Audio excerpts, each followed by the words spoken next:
हमारी संस्कृति, हमारे संस्कार सदा रहें हमारे साथ। सब्सक्राइब करें तिलक। वज्रनाभ एक विशाल सेना का सागर लेकर द्वारिका की ओर आ रहा है।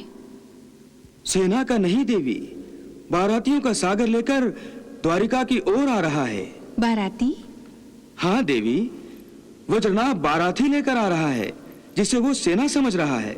देवी, जब मनुष्य का विवेक, अहंकार और द्वेष जैसे शत्रुओं का बंदी बन जाता है तो अविवेक ही मनुष्य के मन पर राज करता है और वो उचित निर्णय लेने के योग्य नहीं रहता। असुर राज वज्रनाभ की भी यही दशा है देवी। वो अपने आत्मविश्वास को अपना सुरक्षा कवच समझ रहा है, परंतु वो आत्मविश्वास नहीं है, अहंकार है, और अहंकार कभी किसी का सुरक्षा कवच नहीं बन सकता। चाहे वो देवता हो, चाहे दानव, चाहे मानव। देवी, अहंकार मनुष्य को उस गहरी खाई की ओर ले जाता है जहां से कोई ऊपर नहीं आ सकता। वाह प्रभु वाह। वज्रनाभ और दुर्योधन जैसे दुरात्माओं के दुष्कर्मों की लपेट में संपूर्ण कुल आ जाता है और उनके दुष्कर्मों के परिणाम का भागी बन जाता है। देवी, एक नारी का महत्व पुरुष के जीवन में क्या होता है, ये वज्रनाभ जैसे अहंकारी पुरुष नहीं जानते।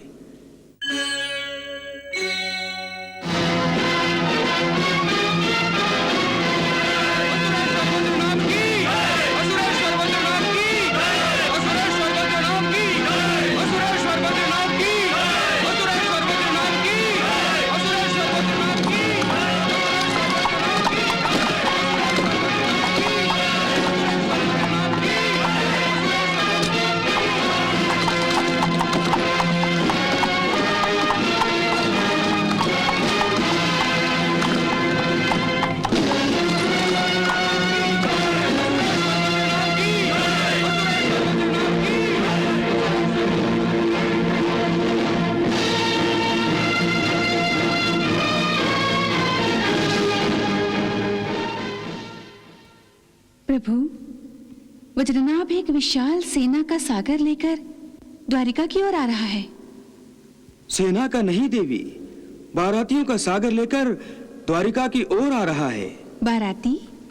हाँ देवी, वज्रनाभ बाराती लेकर आ रहा है जिसे वो सेना समझ रहा है। तुम्हें तो पता होना चाहिए देवी, प्रद्युम्न से राजकुमारी प्रभावती का विवाह होने वाला है। प्रभु, आप ये लीला भी दिखाने वाले हैं। वाह प्रभु वाह। अब मजा आएगा जब ऐसा अनोखा विवाह होगा।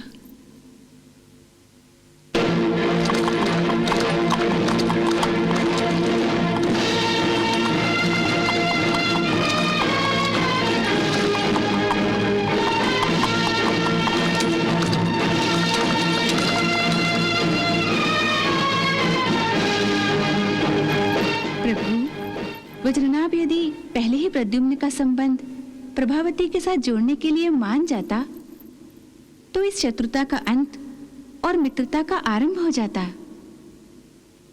प्रभु, आपने हर समय, हर घड़ी संसार के सामने समाज सुधार के नए नए अध्याय रखे हैं। सदा ही आपने समाज को अन्याय और अत्याचार से मुक्त करने का प्रयास किया है। देवी, जब मनुष्य का विवेक, अहंकार और द्वेष जैसे शत्रुओं का बंदी बन जाता है तो अविवेक ही मनुष्य के मन पर राज करता है और वो उचित निर्णय लेने के योग्य नहीं रहता। असुर राज वज्रनाभ की भी यही दशा है देवी। वो अपने आत्मविश्वास को अपना सुरक्षा कवच समझ रहा है, परंतु वो आत्मविश्वास नहीं है, अहंकार है, और अहंकार कभी किसी का सुरक्षा कवच नहीं बन सकता। चाहे वो देवता हो, चाहे दानव, चाहे मानव। देवी, अहंकार मनुष्य को उस गहरी खाई की ओर ले जाता है जहां से कोई ऊपर नहीं आ सकता। वाह प्रभु वाह, कितना महान सत्य आपने सहज ही कह दिया। परंतु वज्रनाभ ये सत्य जानने का प्रयास तक नहीं कर रहा है। वज्रनाभ को इसी सत्य का परिचय देने के लिए मैंने दादी माँ के माध्यम से कितने ही संकेत दिए, परंतु मूर्ख अज्ञानी वज्रनाभ इन संकेतों को समझ नहीं सका। देवी, वज्रनाभ महत्वाकांक्षा का मारा हुआ है। जिस दुर्योधन को वज्रनाभ अपना मित्र समझ रहा है, उसी दुर्योधन का उदाहरण सामने होते हुए भी स्वयं वज्रनाभ महत्वाकांक्षा के वाहन पर आरूढ़ होकर द्वारिका पर आक्रमण करने हेतु चला आ रहा है।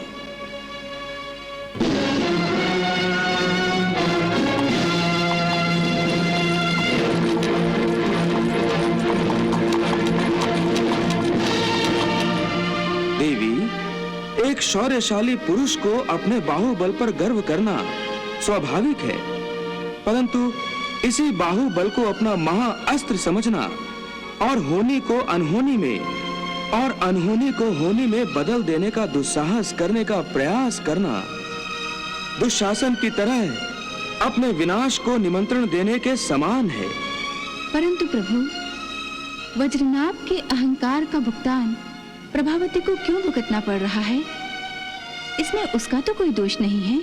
क्या आपने देखा नहीं देवी कि दुर्योधन तथा दुशासन के अहंकार का दुष्परिणाम संपूर्ण कुरुकुल को भुगतने पड़े थे? देवी, वज्रनाभ और दुर्योधन जैसे दुरात्माओं के दुष्कर्मों की लपेट में संपूर्ण कुल आ जाता है और उनके दुष्कर्मों के परिणाम का भागी बन जाता है। देवी, एक नारी का महत्व पुरुष के जीवन में क्या होता है, ये वज्रनाभ जैसे अहंकारी पुरुष नहीं जानते। बेटी के रूप में नारी पिता की आंखों को ठंडक पहुंचाती है।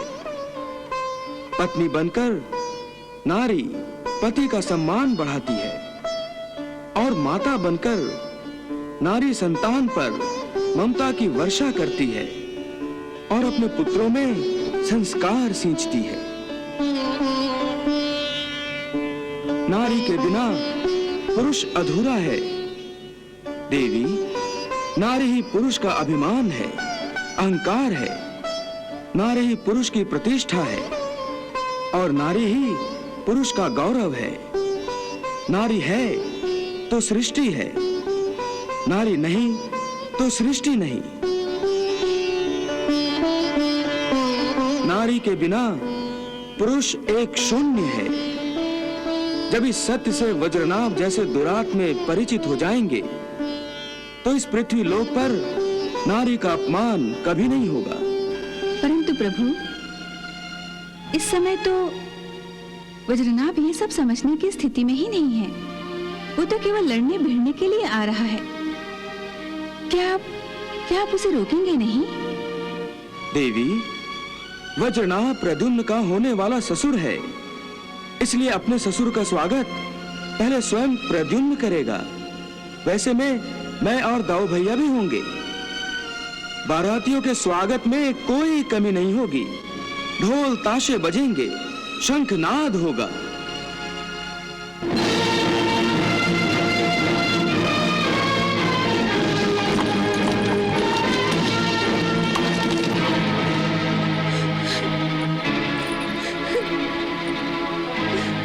मुझे क्षमा कर दीजिए पिताश्री, मेरे कारण जो आपका अपमान हुआ है। मैं नहीं चाहती कि मेरे कारण आपका सर झुक जाए। आप असुरों का मान है, असुरों की शान है। एक पुत्री के कारण जब पिता का अपमान हो तो ऐसे पुत्री को जीने का कोई अधिकार नहीं है। मुझे भी जीवित रहने का कोई अधिकार नहीं है।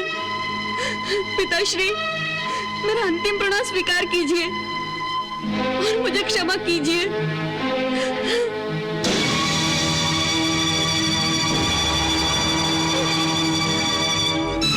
ये क्या पागलपन है प्रभावती? छोड़ दीजिए मुझे माताश्री, छोड़ दीजिए मुझे। मरना चाहती हो ना? मरना चाहती हो? लो, ये तलवार ले लो। प्रभावती, तुम आत्महत्या करना चाहती हो तो अवश्य करो, परंतु इससे पहले तुम्हें 2 हत्याएं और करनी पड़ेंगी। पहले मेरी, अपनी माता की, और दूसरी दादी माँ की। नहीं माताश्री, नहीं माताश्री। प्रभावती, तुम्हें अपनी माता की और दादी माँ की सौगंध है। फिर कभी आत्महत्या के विचार मन में न लाना पुत्री। अच्छा माताश्री,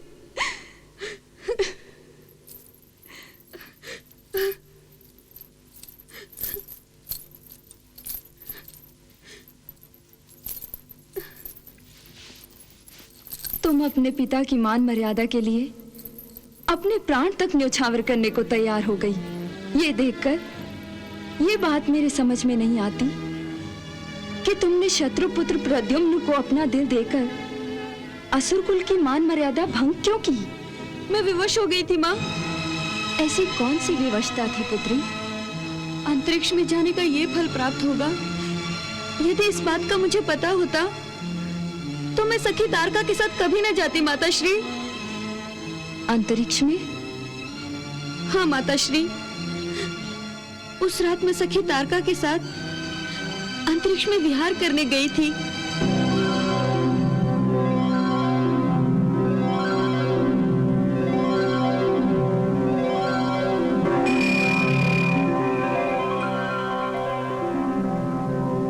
जब मैं और सखी तारका पुष्पक विमान से अंतरिक्ष में विहार कर रही थी, तब हम विहार करते करते वज्रपुर नगरी से बहुत दूर चले गए।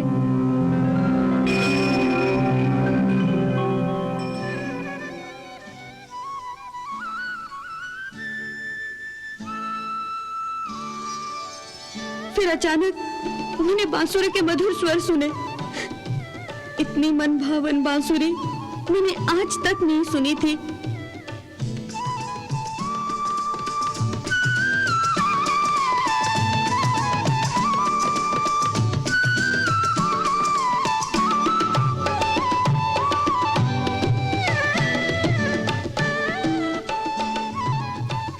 मैं धरती पर उतरी और देखा कि एक सुंदर नौजवान बांसुरी बजा रहा था। मुझसे रहा नहीं गया और मैं उसकी ओर चल पड़ी।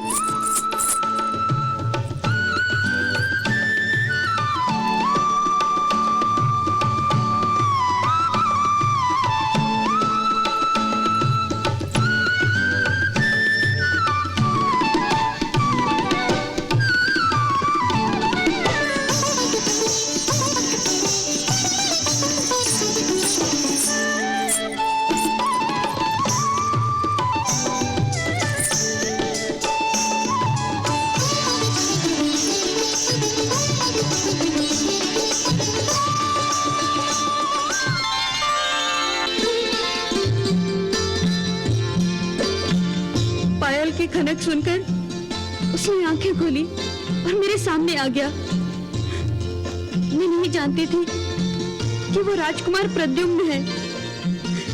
बस इतना जानती थी कि मन ही मन मैंने उसे अपना स्वामी मान लिया था।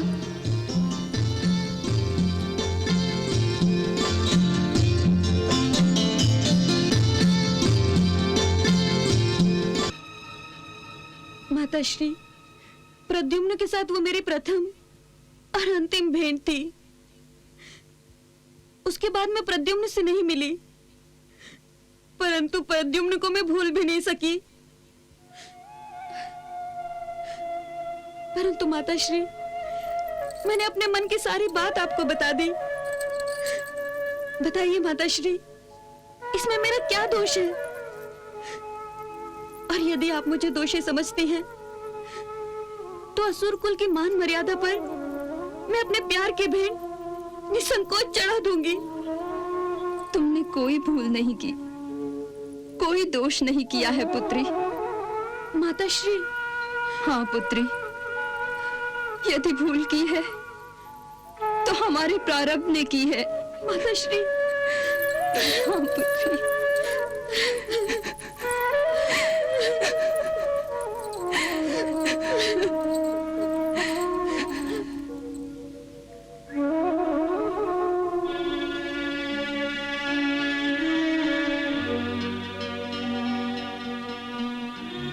प्रभु, प्रभु,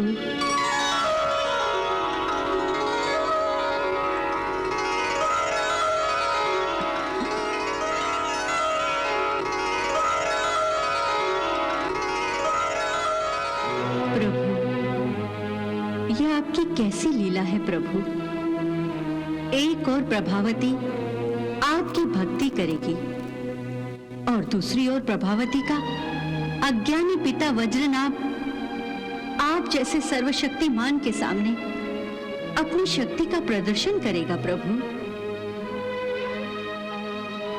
आपकी लीला अगाध है, परंतु आपकी कैसी लीला है। आप किसी को भरपेट देते हैं और किसी को भूखा भी रखते हैं।